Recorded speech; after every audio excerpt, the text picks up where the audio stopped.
Hello বন্ধুরা, তো কেমন আছো আপনারা সবাই? আশা করছি আপনারা সবাই অনেক ভালো আছো। তো আমার আজকের ভিডিও টপিক হচ্ছে কিডনিকে নিয়ে। তো আপনারা সবাই জানেন, শরীর সুস্থ রাখার জন্য খুব গুরুত্বপূর্ণ অঙ্গ হলো কিডনি। আমাদের কিডনি নষ্ট হয়ে গেলে আমরা বাঁচতে পারবো না। কিডনি আসলে আমাদের দেহের ছাঁকনির কাজ করে এবং দেহের বর্জ্য সময়মতো শরীর থেকে বের করতে সাহায্য করে। তাই বলছি, কিডনি আমাদের নষ্ট হলে জীবন অচল হয়ে পড়বে।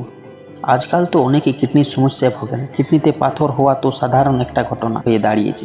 কিডনিতে পাথর হওয়া বা অন্যান্য সমস্যার জন্য দায়ী আপনি নিজে, কারণ আপনার অনিয়মিত জীবনযাপন এবং অস্বাস্থ্যকর খাবারের অভ্যাস। তো কি কি অভ্যাসে আপনি আপনার কিডনিকে ঠিক রাখতে পারেন তা দেখে নাও আমার এই ভিডিওর মাধ্যমে। তো 1 নম্বর হচ্ছে নুন। আপনি হয়তো এবার বলতেই পারেন যে নুন কিভাবে কিডনি খারাপ করছে। তো জেনে নিন, অনেকে হয়তো অনেক বেশি পরিমাণে নুন খান, রান্নায় অতিরিক্ত নুন ব্যবহার করেন, বা পাশাপাশি অনেক কাঁচা নুন খান, যা স্বাস্থ্যের জন্য খুবই ক্ষতিকর। অতিরিক্ত নুন খেলে দেহে সোডিয়ামের মাত্রা অনেকেই বেড়ে যায়, যার ফলে রক্তচাপ বেড়ে যায় এবং কিডনির মারাত্মক ক্ষতি হয়। তাই আজ থেকে আপনাকে নুন খাওয়া কমাতে হবে। নম্বর 2 হচ্ছে জল। জল হলো কিডনি ঠিক রাখার একমাত্র উপায়। একদিনে হয়তো আমরা 1 থেকে 2 লিটার জল পান করি, কিন্তু একজন সুস্থ প্রাপ্তবয়স্কের দিনে অন্তত 4 থেকে 5 লিটার জল পান করা উচিত।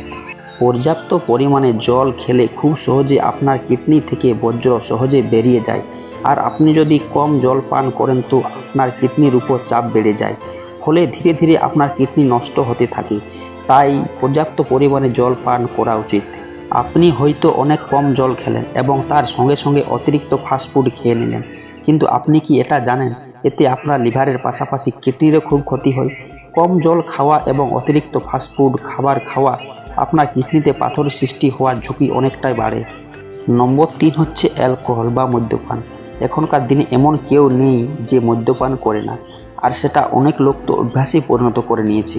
আর খুব বেশি পরিমাণে মদ্যপান করা কিডনির জন্য খুবই ক্ষতিকর। আপনি কি জানেন, অ্যালকোহল নানা ধরনের টনিক থাকে, সেগুলো শরীর থেকে দূর করতে কিডনির উপর অতিরিক্ত চাপ পড়ে। ফলে কিডনি বাঁচাতে হলে অবশ্যই আপনাকে অ্যালকোহলের আসক্তি থেকে কমাতে হবে। 4 নম্বরে হচ্ছে দীর্ঘক্ষণ প্রস্রাব না করে থাকা। দীর্ঘক্ষণ পেশাব না করে থাকা এটা হচ্ছে একটি বিশেষ কারণ। দীর্ঘক্ষণ মূত্রাশয় পূর্ণ করে রাখা শরীরের নানাবিধ জটিলতার সৃষ্টি করতে পারে। এছাড়াও দীর্ঘক্ষণ প্রস্রাব না করে থেকে কিডনিতে প্রস্রাবের চাপ অনেকটাই বেড়ে যায়। এই সব থেকে কিডনির কর্মক্ষমতা হারায়, তাই প্রস্রাব চেকে রাখবেন না। নম্বর 5 হচ্ছে রাত জেগে থাকা। রাত জেগে থাকা, ঘুমাতে না পারা, এটা আমাদের অনেকের নিয়মিত সমস্যা, কিন্তু ঘুম শরীরের জন্য নানা কারণে খুবই গুরুত্বপূর্ণ। ঘুমের সময় শরীরের অঙ্গ প্রত্যঙ্গগুলি টিস্যুর নবায়ন ঘটে, ফলে ঘুমাতে না পারা সমস্যাটা নিয়মিত চলতেই থাকলে কিডনি সহ শরীরের অঙ্গ প্রত্যঙ্গগুলোর এই কাজ বাধাগ্রস্ত হয়। এতে কিডনির কর্মক্ষমতা কমে যায়। তো ফ্রেন্ডস, আমার এই ভিডিওটি যদি আপনাদের একটু ভালো লেগে থাকে তাহলে অবশ্যই ভিডিওতে একটা লাইক দেবেন এবং চ্যানেলটিতে যদি নতুন হয়ে থাকেন তাহলে অবশ্যই সাবস্ক্রাইব করে রাখবেন।